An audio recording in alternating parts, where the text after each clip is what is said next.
오늘 우리에게 주시는 말씀은 사무엘하 15장 13절로부터 23절의 말씀과 마태복음 11장 28절로부터 30절의 말씀입니다. 우리 구약의 말씀 한 절씩 교독하십니다. 제가 먼저 봉독해 올립니다. 전령이 다윗에게 와서 말하되 이스라엘의 인심이 다 압살롬에게로 돌아갔나이다 한지라. 신하들에게 이르되 일어나 도망하자. 그러지 아니하면 우리 중 한 사람도 사격에서 피하지 못하리라. 빨리 가자. 두렵건대 그가 우리를 급히 따라와 우리를 해하고 할랄로 성을 칠칠하노라. 왕의 신하들이 왕께 이르되 우리 주 왕께서 하고자 하시는 대로 우리가 행하리이다. 보소서 당신의 종들이니이다 하더라. 왕이 나갈 때에 그의 가족을 다 따르게 하고 후궁 10명을 왕이 남겨두어 왕궁을 지키게 하니라.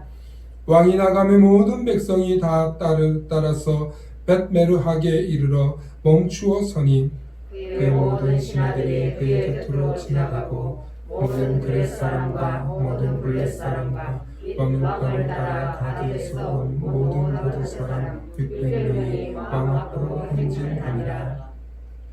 그때에 왕이 가드 사람 이때에게 이르되 어찌하여 너도 우리와 함께 가느냐? 너는 쫓겨난 나그네이니 돌아가서 왕과 함께 내 곳에 있으라.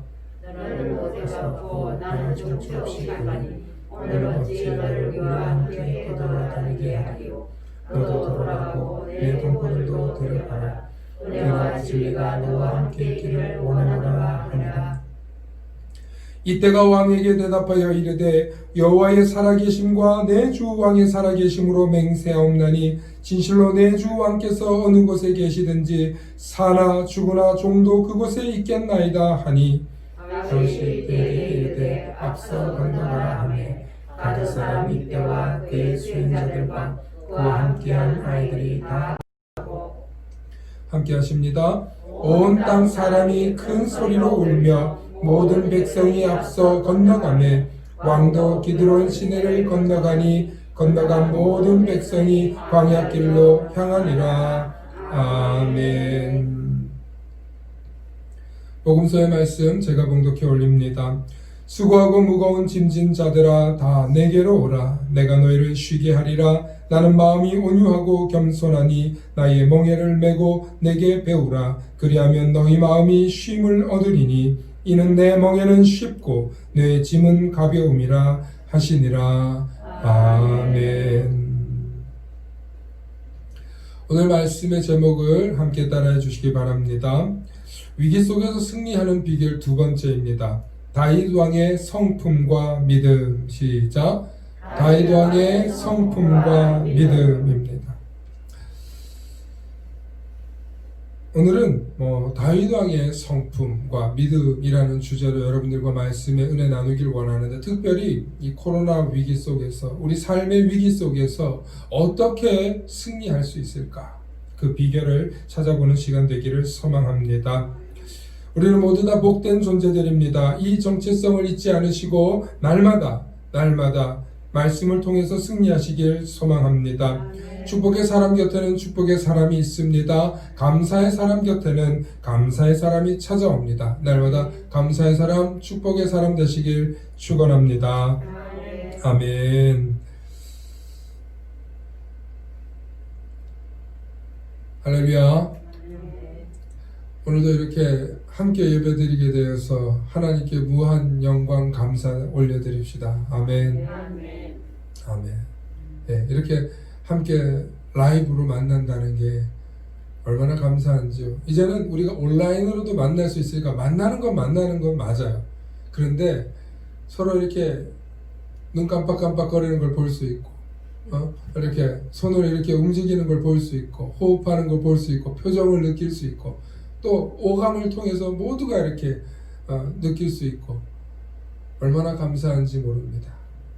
인간은 오감을 통해서 느끼는 존재예요. 여기에 영성이 넘치는 줄을 믿습니다. 온라인 예배와 현장 예배는 하늘과 땅 차이죠. 물론 말씀에만 집중하면 우리가 또 영적인 파워가 있음을 믿습니다. 그런데 할 수만 있거든 우리가 함께 모이는 것이 맞습니다. 그 현장의 은혜와 사모함과 영성이 면면이 흐르고, 또 이 공기 중에 흐르는 성령의 흐름이 우리 가운데 있는 줄로 믿습니다. 특별히 지난주에 절체절명의 위기에 빠진 다윗 왕에 대해서 우리가 잠깐 보았습니다. 그리고 그 다윗 왕을 전심전력을 다해서 정말 너무나 섬세하게 섬기는 바르실레라고 하는 어른에 대해서 우리가 말씀을 잠깐 들었습니다. 이 바르실레가 누구냐? 길르앗 사람이고 그곳의 성주와 같은 그런 부자입니다. 근데 이 인물이 다윗의 탈출을 한 그 다윗을 돕고 정말 너무나 지극정성으로 섬겨서 다윗 왕이 빨리 다시 왕권을 회복할 수 있도록 도운 인물입니다. 특별히 그의 섬세하고 전심전력을 다한 섬김은 다윗 왕이 신속하게 전투를 치를 수 있도록, 군대를 재정비할 수 있도록 도와준 아주 탁월한 인물입니다. 사무엘하 17장 28절과 29절의 말씀을 보면 아주 자세히 나와 있어요. 침상과 대야와 질그릇과 밀과 보리와 밀고라 볶음국식과 이게 다 전투 식량이고 전투 준비. 꿀과 버터와 또 양과 고기까지, 치즈와 다윗과 그의 모든 백성들이 먹게 했어요. 그냥 일부만 먹게 하는 게 아니라, 지도부만 먹게 하는 게 아니라 다 먹게 해서 엄청난 재산이에요. 주도면밀하게 전심전력으로 침상, 야전 텐트를 쳐주고, 그리고 또 대야를 준비해 가지고 씻고 자기 용모를 이렇게 관찰하고 볼 수 있게 해주고, 질그릇으로, 이게 그릇이에요. 그릇, 고대의 그릇이에요. 거기에 다양한 음식을 가지고 품격 있게 먹고 전투를 준비할 수 있게 된 거예요. 여러분, 사람이 살면서 배고프면요 뭐가 떨어져요? 사기가 떨어져요. 특히 군대는 이 식량이 떨어지면 사기가 떨어져요. 전쟁을 치르고 있지 않은데도, 저도 대한민국 육군 장교로 갔다 오지 않았습니까? 제일 중요한 게요, 잠과 밥이에요. 그 다음 잘 씻어야 돼요. 이 병사들이 잘 씻지 않으면 어떤 일이 생기냐? 군대는 신기하게 세상에 없는 질병 같은 게 걸려요. 여러분 들어보셨어요? 동화지경 이런 거 들어봤어요? 그게 염증이라는 거예요. 염증. 곪아가지고 종기 옛날로 따지면 진짜 없이 살고 안 씻어서 생기는 건데, 여러분 놀랍게도 대한민국 군대에는 동화지경이 걸리는 병사들이 꼭 나옵니다.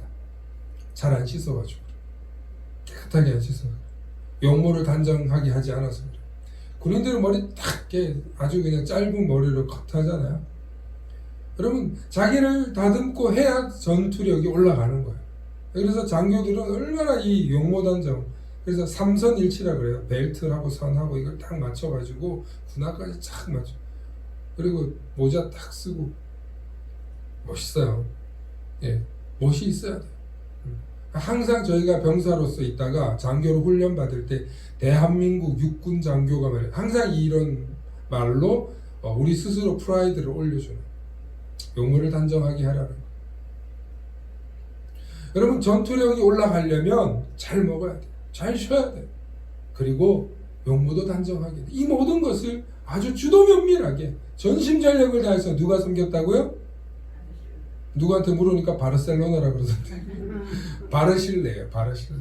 예. 이 바르실레가 정말 품격 있게 도와줬어요. 다윗이 신속하게 일어나서 그대로 승리를 거머쥐게 됩니다. 오늘 다윗 왕이 어떻게 이렇게 또 승리하게 되었나, 오늘은 다윗 왕을 좀 살펴보려고요. 지략가다운 다윗의 면모를 살펴볼 수 있는데, 그분 자체의 품성과 신앙의 태도, 위기 속에서 어떻게 대역전승을 거둘 수 있었는지 그 비결을 오늘 말씀을 통해서 우리가 한번 살펴보길 원합니다. 인생을 살면서 위기 누구나 찾아와요. 그 위기 속에서 어떻게 승리했나, 그 비결을 오늘 저와 여러분들이 반드시 찾아가시길 소망합니다. 세상을 살다 보면 예상치 못한 위기는 반드시 찾아옵니다. 그리고 그 위기 때 나 스스로 제대로 판단하지 못하면 나의 사업도, 나의 인생도, 나의 관계도 모두 실패할 수 있습니다. 그렇기 때문에 오늘 본문 속의 이야기를 통해서 정말 우리 인생에 위기가 찾아왔을 때 나 개인은 어떻게 해야 하는가? 따라서 나 스스로는 어떻게 해야 하나? 네, 오늘 이 말씀은 단체나 어떤 집단이 아니고 내가 어떻게 해야 되나? 그래서 오늘 다윗 왕에게 집중하는 거예요. 사무엘하 15장 19절과 23절을 보면 다윗 왕이 지금 황급히 도망을 치고 있어요. 칼날이 성읍을 치고 나와 신하들을 다 죽일지 모르니까 간다고 하니까 신하들이 쫓아가겠다고 합니다. 그런데 이 블렛 사람과 가드 사람과 다른 사람들이 따라오는 거예요. 특별히 가드 사람 이때에게 다윗 왕이 물어요.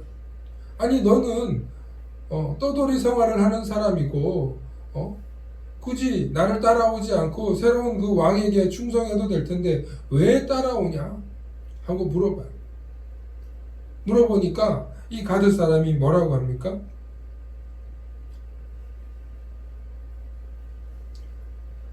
사나 죽으나 다윗 왕의 종이 되겠다. 이렇게 했어요. 사나 죽으나 다윗 왕의 종이 되겠다. 다윗 왕이 이때에게 그래서 이제 앞서가라 이렇게 얘기를 하게 되는데, 왜 다윗 왕이 너는 여기 남아 있으라 이런 얘기를 했냐면, 이때와 블렛 사람과 다른 사람들은 어떤 사람들이냐면 이미 나라를 잃고 이미 용병 생활을 하는 떠돌이들이에요. 여러분, 이 고대 사회의 용병은요, 돈 많이 주고 먹을 거 많이 주고 혹은 나에게 더 많은 걸 주겠다고 계약한 사람에게 충성을 맺는 게 정상이에요. 그런데 이 가드 사람, 블렛 사람, 다른 사람들이 다윗에게 충성을 하겠다는 거예요. 그렇기 때문에 다윗 왕은 처음부터 함께 가자라고 말을 못하는 거예요. 엄밀히 말하면 계약 관계지, 내가 그들에게 내 마음대로 끌고 갈 수 있는 그런 상하관계가 사실은 아니라는 거예요. 그리고 다윗이 처음에 왕권을 회복하도록 도와줬던 이 인물들이 다 가드 사람, 블렛 사람 이런 사람들이에요. 예. 그렇기 때문에 서로 평등하다고 생각을 하고 실제로 지금도 다윗 왕은 친구 개념으로 여러 사람들을 보고 있어요. 그런데 다윗 왕의 입장이 완전히 지금 곤란해졌잖아요. 완전히 지금 도망쳐야 되는 상황이잖아요. 위기 가운데 빠졌잖아요. 근데 이 위기 가운데 다윗 왕이 품격을 잃지 않습니다. 따라서 위기 가운데 인간의 품격을 잃지 말자. 다윗 왕은 왕의 품격을 잃지 않고 한 사람이라도 더 끌고 가면 하는 마음은 있겠지만 그에게 애걸복걸하잖아요. 너 좋을 대로 해라. 넌 여기 있으면서 지키면 계약관계니까 너 여기 있으면 더 편하지 않냐? 굳이 나를 따라와서 이렇게 어려움을 겪을 필요가 뭐 있냐? 라고 얘기하니까 가드 사람 이때가 솔선수범해서 병사들을 이끌고 600명이나 되는 사람을 이끌고 다윗 왕을 옹호하며 선두에 서게 되더라는 거예요. 다윗 왕이 이 과정에서도 참 중요한 게 자신의 품격을 잃지 않는 것 되게 중요해요. 여러분, 사업을 하다 보면 망하거나 재산을 잃게 되는 경우가 있죠. 그런데 많은 사장님들이 자신의 경영권은 잃더라도 어떻게든 재산은 좀 남기겠다는 심보로 비자금을 챙기고 직원들의 월급을 주지 않는 그 도주하는 나쁜 사장들이 있어요. 얼마 전에 한 청년을 만났는데 패스트푸드점에서 아르바이트를 했대요. 열심히 일하고 그랬는데 회사가 그 패스트푸드점이 점점 어려워지더래요. 뭐 좀 있는 것 같다 그랬는데 사장님이 2달치 월급을 지금 못 준 상태인데 가게를 넘기고 도주했다는. 그 얘기를 제가 들으면서 야, 그 사장은 2달치 알바비 그거 하나 책임 못 지는 사람 어디 가서도 그 사람 못 일어난다. 그런 심보로 살아가는 나쁜 사장이라면 그 사람은 반드시 못 일어나고 또 어려움을 또 겪게 될 거라고 제가 위로를 해줬어요. 아니, 젊은 청년의 알바비 몇 달치를 우습게 보는 사람이 어떻게 큰일을 하겠어요. 아무리 세상이 어려워졌고 힘들어졌다고 하지만 그렇게 해가지고 일어서겠습니까? 사람은 위기 때 그 사람의 근본과 가치관이 드러나게 되어 있는 줄로 믿으시길 바랍니다. 얼마 전에 탤런트 임채무 씨 아시죠? 그죠? 임채무 아저씨가 두리랜드라는 것을 개장했어요. 약 20년 가까이 무료 개장으로 했어요. 무료 개장으로. 그런데 이분의 사연을 보니까 너무 재밌는 게 있어요. 빚이 150억이나 있는데도 오랫동안 무료 개장을 했어요. 이제는 더 이상 직원들과 자신이 모든 걸 쏟아부었기 때문에 빚이 너무 많기 때문에 더 이상 이제 무료로는 못한다 해가지고 이제 입장료를 받기로 했다고 합니다. 근데 이번에 재미있는 에피소드가 있는 게 뭐냐면 약 20년 전 이야기인데 이 두리랜드를 시작하면서 이미 그때부터 시작했던 거예요. 자신과 열심히 일을 해준 직원들에게는 3년을 버티면 내가 아파트를 주겠다 그랬다는 거예요. 그래서 3년을 버틴 직원을 합쳐보니까 26명이나 되는 거예요. 그래서 그 지역에 18평 되는, 그 당시에 18평 되는 아파트를 각자 명의로 다 사줬다는 거예요. 대단한 사람이에요. 그리고 나중에 사업이 또 어려워졌어. 한 달에 막 50억씩도 벌었다고 하니까. 근데 나중에 사업이 어려워진 거야. 사업이 어려워졌을 땐 직원 월급 어떻게 챙겨줬냐? 그러니까 집 팔고, 차 팔고, 있는 거 다 팔고, 담보 걸리고 해서 직원들 월급 줬다고 하더라고요. 저는 이런 정신을 가진 사람이라면 150억이 아니라 1,500억이 있어도 반드시 일어날 줄로 믿습니다. 그럼 자산 가치가 150억을 빌렸다는 얘기는 그 이상의 가치가 있기 때문에 빌려줬다는 거예요. 은행이 바보가 아니에요. 은행은. 그런데 그것을 변제하고 갚아 나가려고 하는 그 태도가 사람을 잃지 않으니까 갚아 나가는 거예요. 지금도 그 아파트에 사는 직원이 있다는 거예요. 여러분, 사람을 잃지 않아야 돼요. 저는 다윗 왕이 품격을 잃지 않았지만 제일 중요한 게 뭐냐? 인덕을 잃지 않는 거예요. 사람으로 인해서 들어오는 덕을 잃지 않는 것. 여러분, 그것이 정말 중요합니다. 여러분, 우리 인생 가운데 위기가 찾아옵니다. 그때 그 사람의 진면목이 다 드러나게 되어 있어요. 근데 그때 우리는 뭘 잃지 말아야 된다? 따라합시다. 사람을 잃지 말자. 사람을 잃지 말자. 어떤 사람을 잃지 말자? 나를. 다윗 왕은 품격을 잃지 않았어요. 그 나 자신을 잃지 않은 거예요. 두 번째, 내 주변에 있는 그 사람이 부하든 가난하든 어떤 사람이든 나에게 도움을 줬건 안 줬건 내 주변에 있는 사람들을 잃지 않는 것이 중요해요. 다윗 왕은 끝까지 사람을 잃지 않았고 그런 품격을 보여주었기 때문에 바르실레라는 어른이 도와준 거예요. 신속한 도움이 찾아와서 일어날 수 있었던 줄로 믿습니다. 오늘 이야기의 순서가 이거예요. 바르실레는 나중에 이야기예요. 이때 사람 이야기가 먼저고 그것이 먼저예요. 압살롬에 침투하고 바로 이때 이야기가 나와요. 그리고 17장 이후에 바르실레가 나옵니다. 여러분, 위기 가운데 다윗이 인덕을 잃지 않았던 것, 나 자신을 잃지 않고 나 자신의 품격을 잃지 않고 그리고 주변의 사람을 잃지 않았던 것에 여러분은 도전 받으시기를 소망합니다. 그제 우리 교회에서 이제 건축을 하고 있는 지역이 있어요. 저도 목회하면서 참 많은 사람들의 도움과 은혜를 입고 있는데 전화가 자꾸 오는 거예요. 어떤 전화가 오냐? 거기 김태관 목사님이세요? 검단 만나교회에서. 네, 그렇습니다. 여기 지금 공사하는 뒤에 사는 사람들이라는. 아니, 공사를 시작한다고 말을 해야지. 왜 그런 인사도 한 번 안 오고 마음대로 공사를 하고 지금 이웃 주민들하고 한 번도 협상이나 상의를 안 하냐는 순간 뻥 찌는 거죠.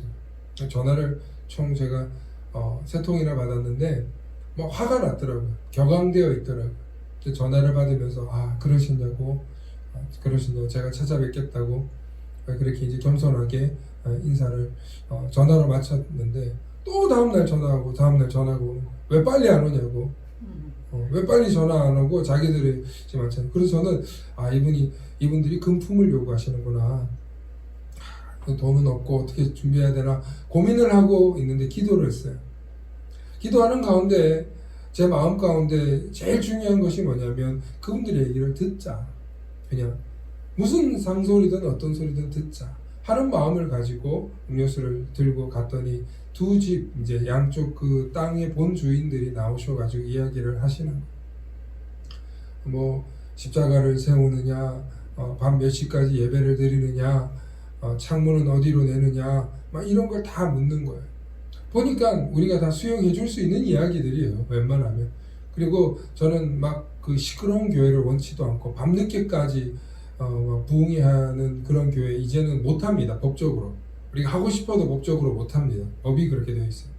그렇기 때문에 지역 주민들이 침묵하는 상황에서 교회들이 그렇게 하는 것이지 이제는 그렇게 못해요. 조금만 민원이 들어와도 모든 게 중단되고 나중에 감시가 되게 되어 있어요. 그렇기 때문에 우리가 법 안에서는 충분히 다 해드릴 수 있습니다. 그리고 또한 우리가 무슨 피해를 드렸다면 그 부분에 대해서 저희가 보상을 하겠다.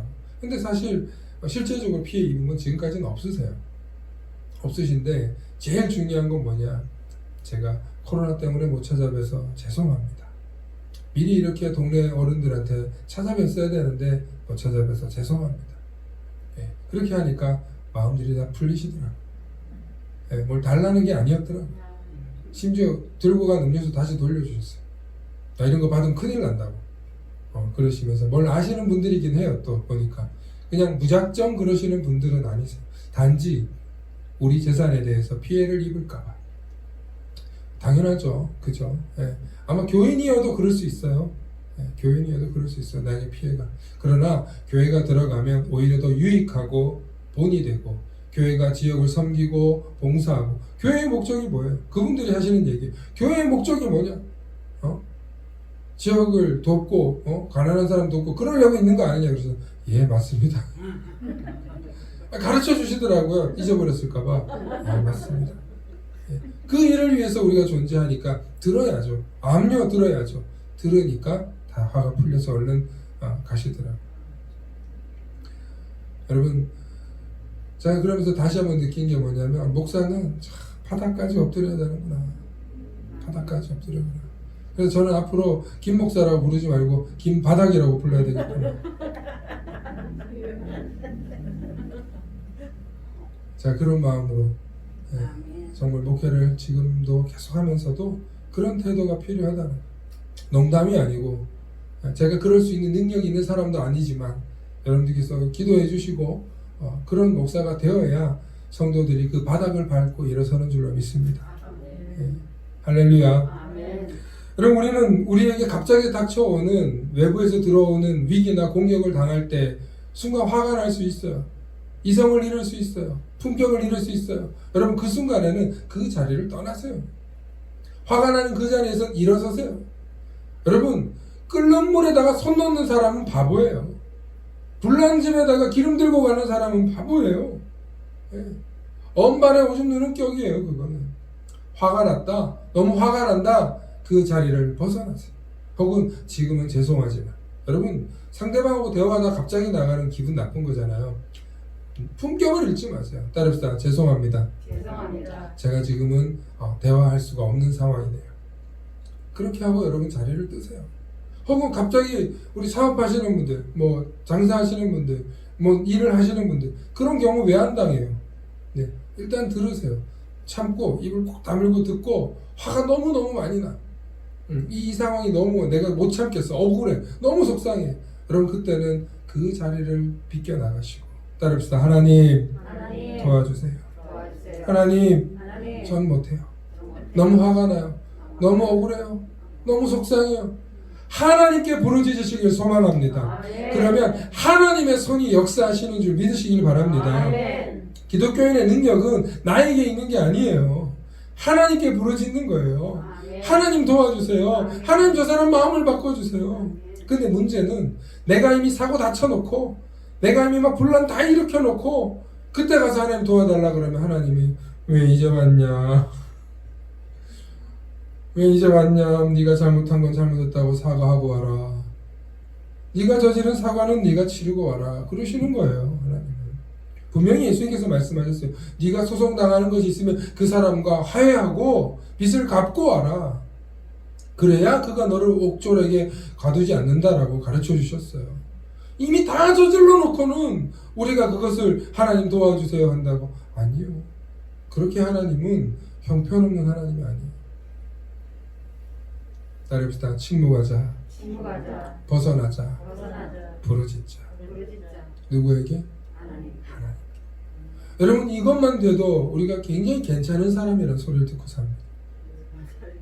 여러분 우리가 이것만 돼도 아유 저 사람은 웬만하면은 참는 사람이야 이렇게 되는 거예요. 참을 일자 3번이면 우리나라 말에 뭐가 있어요? 살인도 면하는 거예요. 참을 일자 3번이 무슨 얘기냐? 그 순간 참고 가면서 참고 가다가 돌아오는 경우 있잖아요. 생각해보니까 화가 나고 생각해보니까 괘씸해. 생각해보니까 억울해. 여러분 머릿속에 그게 딱 들어가는 순간 우리는 어떤 장치가 일어나냐면 분노 조절 장치가 깨져요. 그러면 이 사람이 원래 그런 사람은 아닌데 사고를 쳐요. 폭력이 일어날 수 있어요. 심하게는 살인도 일어나는 거예요. 우발적이겠죠. 그러나 그 우발적인 게 얼마나 우리 인생을 앞으로 살아가는데 힘들게 합니까? 오늘 그런 이야기가 다윗에게 또 일어나요. 위기 속에서 하나님과 사람 앞에서 겸손했던 다윗 왕을 한번 보기 원합니다. 사무엘하 16장 5절부터 14절인데 여러분 여기서 다윗이 지금 쫓겨가고 있잖아요. 너무 억울하고 원통하게 가고 있는데 그때 사울의 친족 중에 시므이라고 하는 인물이 있어요. 시므이가 저주를 해요. 이 피를 흘리는 자요, 사악한 자요, 막 저주를 해요. 얼마나 돌을 던지면서 다윗을 조롱하는지 다윗의 그 측근 중에 스루야의 아들 아비새가 화가 나가지고 저 죽은 개 같은 게 어찌 내 주 왕을 저주하리이까? 내가 당장 달려가서 목을 베리이까? 막 옆에 있는 신하가 화가 나가지고 건방지게 말이야 지금 왕에게. 근데 다윗이 뭐라 그러냐? 스루야의 아들아, 네가 너희와 이게 무슨 상관이냐? 여호와께서 다윗을 저주하라고 내버려 두고 계시는데 네가 무슨 상관이냐? 그냥 그대로 하도록 냅둬라 하고 다윗이 그 욕을 먹으면서 가는데 이 시므이가 얼마나 다윗을 조롱하냐면 13절 말씀 우리 함께 읽어보십니다. 13절 말씀 시작. 다윗과 그의 수종자들이 길을 갈 때에 시므이는 산깃발로 따라가면서 저주하고 그를 향하여 돌을 던지며 문지를 날리더라. 아멘. 여러분 이렇게까지 하는데 다윗은 12절에 여호와께서 나의 원통함을 감찰하시리니 오늘 그 저주 때문에 여호와께서 선으로 내게 갚아주시리라. 아멘. 여호와께서 나의 원통함을 감찰하시리니 여러분, 우리 하나님의 사람은, 하나님의 자녀는 하나님이 나의 원통함을 아신다라는 것을 기억해야 돼요. 그리고 이것으로 하나님이 내게 뭘 갚아줘요?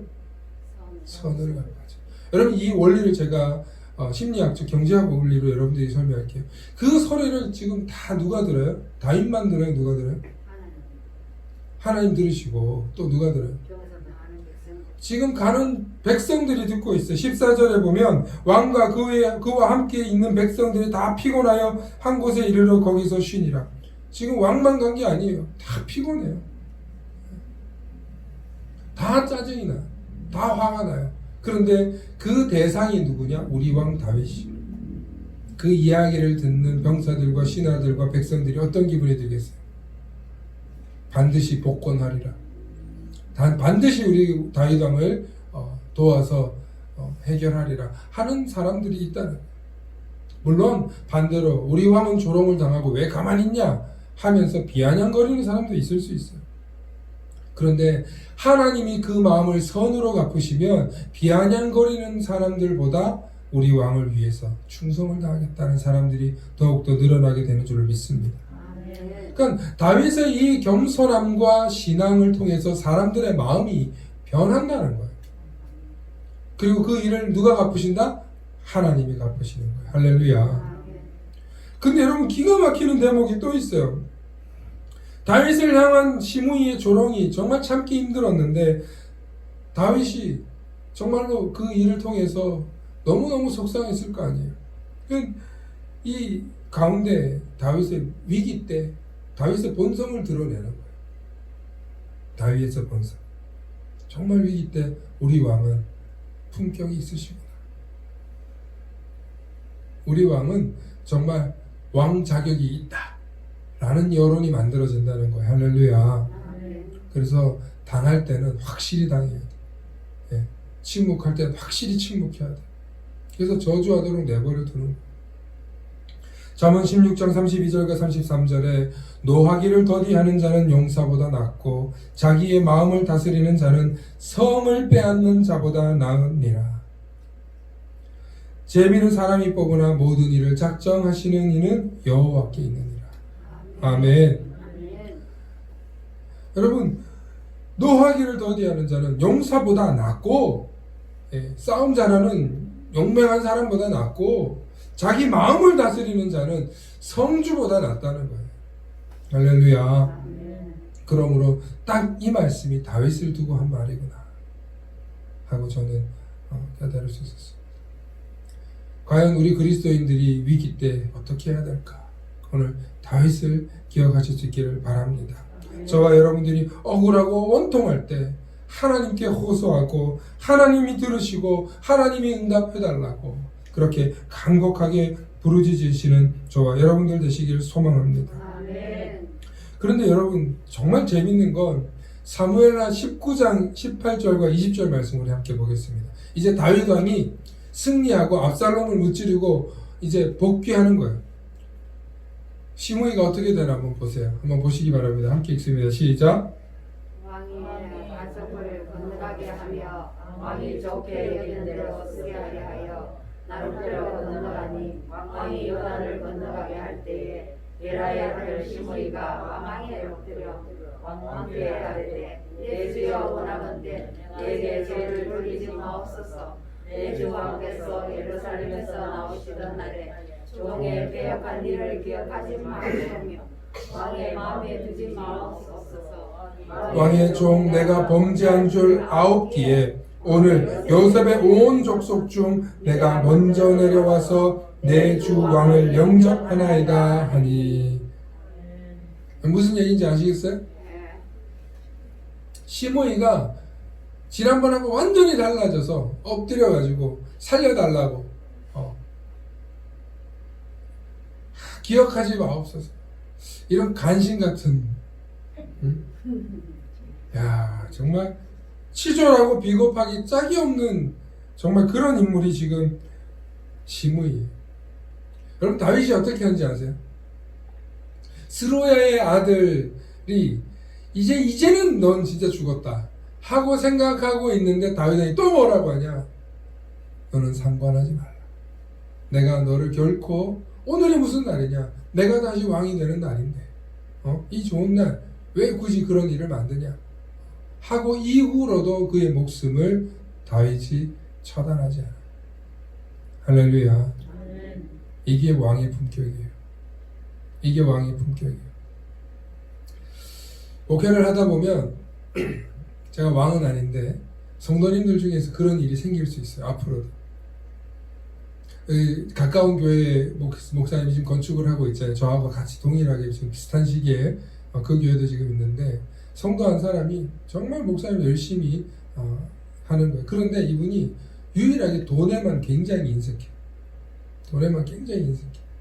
근데 성전 건축을 한다고 하니까 계속 목사님을 긁어 부스럼하는 거예요. 목사님 틀렸다. 목사님 잘못됐다. 건축을 왜 하냐. 이런 식의 뭐 틀렸다. 작은 교회가 아름답다. 막 계속 논리를 펼치는 거예요. 이미 교회가 목사님 혼자 결정하냐고요. 교회와 건축위원과 장로님과 다 결정해서 가고 있는데 모든 걸 다 해서 지금 땅을 사고 진행하고 있는데 거기서 계속 반기를 들어요. 그 목사님 너무 마음이 아파가지고 저한테 얘기를 해요. 뭐라고 얘기하시냐. 정말 세상에 믿을로 하나.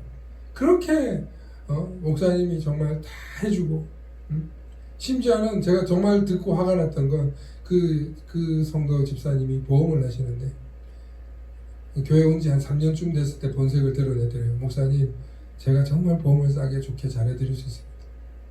그래서 성도 다 들어가지고 모든 보험 다 옮겨가지고 이 사람한테 거의 뭐 모든 보험을 다 들어줬어요. 얼마나 많은 거겠어요. 자기 가족들이 셋이나 있으니까. 그렇게까지 해준 성도인데 목사님을 계속 비방하고 그러는. 제가 그래서 목사님 보고 이 시므이가 생각나더라고요. 시므이가 생각나더라고요. 목사님 그냥 내버려 두세요. 상관하지 마세요. 예. 하나님이 그에 맞게 응답하게 하시겠죠. 그러니까 목사님 저한테 얘기하면서 그냥 푸시는 거예요. 어떻게 해달라 하겠다 이게 아니라 너무너무 마음이 어때요? 아프니까 그런 거죠. 목회하다 보면 저도 그런 일이 생길 수 있어요. 성도가 생각이 달라서 목사님에게 대응하고 이런 경우 생길 수 있어요. 여러분 그때 여러분이 잘 한번 생각해 보자고요. 저도 주인이 아니고 우리 모두가 다 주인인데 하나님 앞에서 우리가 공정하게 생각할 수 있는 부분이 있어요. 그런데 할 수만 있다면 교회가 결정한 것에 대해서는 반발하지 않으시길 바랍니다. 교회가 결단한 부분에 있어서는 여러분 함께 결정하고 공감하기로 한 것에 대해서 반발을 하는 순간 그 사람 어떻게 되냐? 시무이꼴 나는 거예요. 여러분 저는 목회하면서 이런 일은 있을 수 있다고 생각하고 앞으로도 그런 일은 앞으로 찾아오겠죠. 예. 그러나 여러분 우리가 속상하다고 해서 모든 것을 다 정죄하고 비판하고 그럴 때 여러분 어떻게 되겠어요? 한 사람도 교회에 남아있을 사람이 없어요. 예. 한 사람도 목사가 얼마나 흠이 많습니까? 예. 여러분 흠만 보면 끝도 없어요. 따라봅시다. 하나님 대신 내가 판단하지 말자. 항상 교회는 은혜로 사랑으로 바라보실 수 있기를 소망합니다. 내 생각과 내 의견이 틀릴 때 사람이 분노할 수 있어요. 화가 날 수 있어요. 내가 사랑을 받고 사랑했던 곳이면 더 애착이 가서 그럴 수 있어요. 여러분 그럴 때일수록 때로는 침묵하고 하나님께 맡기시기를 소망합니다. 특별히 오늘 또 세 번째 우리 그리스도인들이 기억해야 될 것은 위기 이후에 더욱더 성숙해진다는 거예요. 따라합시다. 위기 이후에 더욱 성숙해지자. 저는 오늘 다윗왕 이야기를 통해서 전 세계가 위기 가운데 있는 이 코로나19 속에서 살다 보면 누구나 다 고난을 겪고 아픔을 겪는다는 것을 봅니다. 특별히 저는 이 코로나19 덕분에 우리 검단 만나교회가 건축이 진행되고 있다는 걸 나중에 여러분들에게 증언할 기회가 있을 것입니다. 코로나가 아니었다면 오히려 우리는 건축을 못했고 한마음이 못했고 그리고 후원도 못 얻었고 도움도 못 받았을 것입니다. 여러분 위기는 때로는 강풍으로만 오는 게 아니라 방향만 바꾸면 더 빠르게 가는 순풍이 되는 줄로 믿으시길 소망합니다. 아멘. 제가 늘 말씀드리지만 우리 삶에 찾아오는 모든 고난과 시련은 하나님께 알릴 뭐예요? 기도 제목. 다시 한번 하나님께 알릴 기도 제목.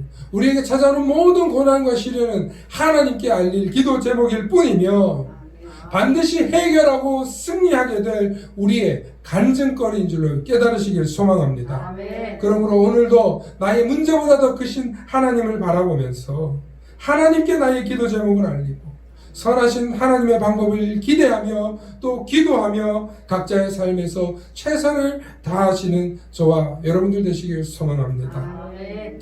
다윗은 그 이후에 인생의 큰 오점들을 남기지 않고 솔로몬이라는 아들을 통해서 큰 왕국의 부흥을 이룹니다. 위기는 우리를 하나님 앞에 서게 합니다. 위기를 통해 우리는 우리 자신이 어떤 존재인지 또 무엇이 부족하고 결핍된 존재인지 깨닫게 합니다. 질병도 마찬가지입니다. 질병은 우리를 병들게 하고 심할 때는 장애와 사망으로 몰고 가기도 합니다. 하지만 그 질병을 통해서 우리에게 주어진 생명이 얼마나 고귀한 것인지, 우리가 살아있는 것이 얼마나 감사할 만한 것인지 기억나게 해준다는 것입니다. 아멘. 그런 의미에서 볼 때 또한 질병은 하나님을 바라보라는 사인인 줄로 믿으시길 바랍니다. 아멘. 인생의 무상함을 깨닫고 우리가 진정으로 가야 할 곳이 어디인지 오늘 말씀을 통해서 다시 한번 회복되시길 소망합니다. 아멘.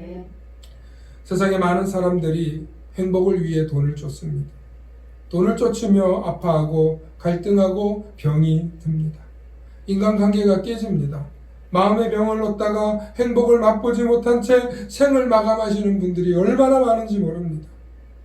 하지만 죽음 이후에 내가 어디로 가야 하는지 아는 사람은 죽음을 앞두고도 두렵지 않고 평안할 수 있지만 이 땅을 살아가는 동안에 누리는 평안과 축복은 이루 말로 다 할 수 없습니다. 아멘. 그거는 불면증에 시달리는 사람들을 보면 알아요. 큰 부자이지만 바쁜 업무에 시달리는 사람을 보면 알아요. 큰 부자이지만 항상 사람들의 입방아에 오르내리고 비행기를 타고 1등급 클래스를 타고 다니지만 항상 불안하고 비행기가 떨어질까, 공격을 당할까, 테러를 당할까, 기업의 주가가 떨어질까 불안해하시는 그들하고는 다르다는 거예요. 아멘. 그러므로 어디로 가야 할지 아는 사람이 참된 평안을 누리고 살아가는 줄로 믿습니다. 아멘. 그러므로 이 땅에 저와 여러분들은 참된 쉼과 안식은 오직 예수 그리스도 한 분밖에 없는 줄로 믿으시길 소망합니다. 아멘. 오늘 우리 주님 하신 말씀을 함께 읽고 말씀을 마칩니다. 우리 마태복음 11장 말씀 함께 읽습니다. 시작. 수고하고 무거운 짐진 자들아 다 내게로 오라. 내가 너희를 쉬게 하리라. 나는 마음이 온유하고 겸손하니 나의 멍에를 메고 내게 배우라. 그리하면 너희 마음이 쉼을 얻으리니 이는 내 멍에는 쉽고 내 짐은 가벼움이라 하시니라. 아멘. 아멘. 아멘. 오늘 저와 여러분들에게 쉼을 주시는 예수 그리스도, 그분이 만세만석이며 그분이 나의 영원한 구세주임을 고백하는, 그것을 잊지 않고 살아가는 그런 저와 여러분들 되시길 소망합니다. 아멘. 다윗 왕의 인생의 이야기는 한편의 드라마 같지만 우리 모두를 마치 광야 가운데로 갑니다. 오늘 말씀에도 다윗과 그의 백성들이 어디로 갑니까? 광야로 나가죠. 광야로. 광야는 그냥 지형이 아니에요. 상징이에요. 고난이고 고통이고 위기입니다. 그러나 그 고난과 고통과 위기가 우리를 얼마나 사랑하시는 하나님 앞에 서게 하는지 다시 한번 기억하시면서 광야에 있을 때 하나님 나를 부르시는 사인이구나, 아멘. 이 말씀을 잊지 않으시고 살아가시기를 소망합니다. 아멘. 여러분, 그래서 오늘 제가 이 찬양 함께 들려드리려고 해요. 광야를 지나며라는 찬양인데 여러분 가사를 들으시면서 함께 하실 분은 함께 하셔도 되는데 한번 한 소절 들려드리겠습니다.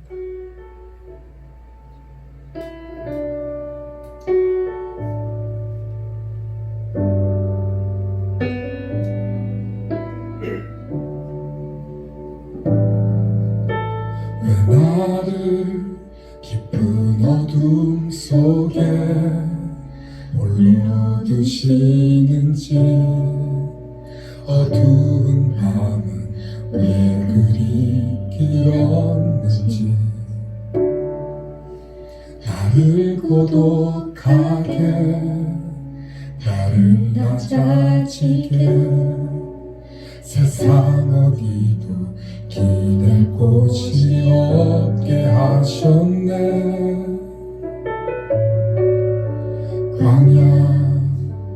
광야에 서 있네. 주님만 내 도움이 되시고 주님만 내 빛이 되시는 주님만 내 친구 되시는 광야. 주님 손 놓고는 단 하루도 살 수 없는 곳 광야에 서 있네. 왜 나를 깊은 어둠 속에 홀로 두시는지 어두운 밤은 왜 그리 길었는지 나를 고독하게 나를 낮아지게 세상 어디도 기댈 곳이 없게 하셨네.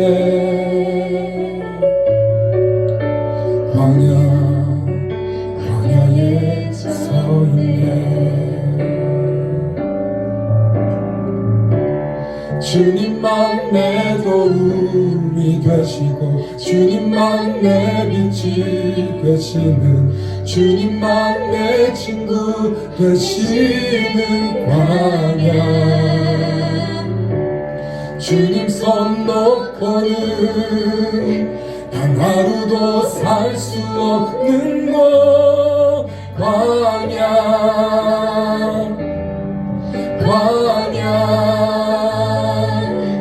주께서 나를 사용하시려 나를 더 정결케 하시려 나를 택하여 보내신 그곳 광야.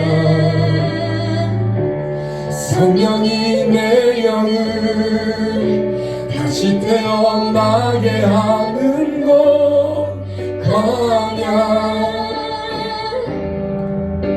광야에 서 있네. 내 차가 산산이 깨지고 높아지려 했던 내 꿈도 주님 앞에 내려놓고 오직 주님 뜻만 이루어지도록 나를 통해 주님만 드러나시기를.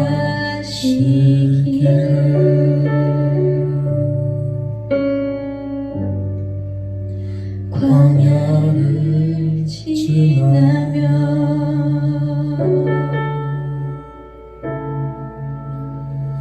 우리 찬양의 가사처럼 주님이 우리를 광야 가운데로 부르신다는 것은 우리의 영이 다시 태어나게 하고 새롭게 하기 위함이며, 때론 우리 자아가 산산이 깨어지고 부서지는 것은 우리가 높아지려고 했고 우리가 주님보다 더 나아지려고 했고 심지어는 주님을 잊어버리고 망각한 채로 죄악된 세상에서 살아가려고 했기 때문입니다.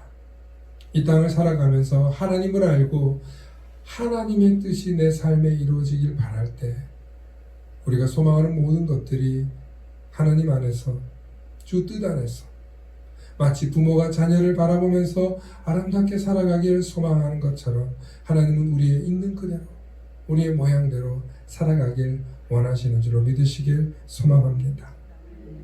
우리 함께 기도하십니다. 좋으신 아버지 하나님 감사합니다.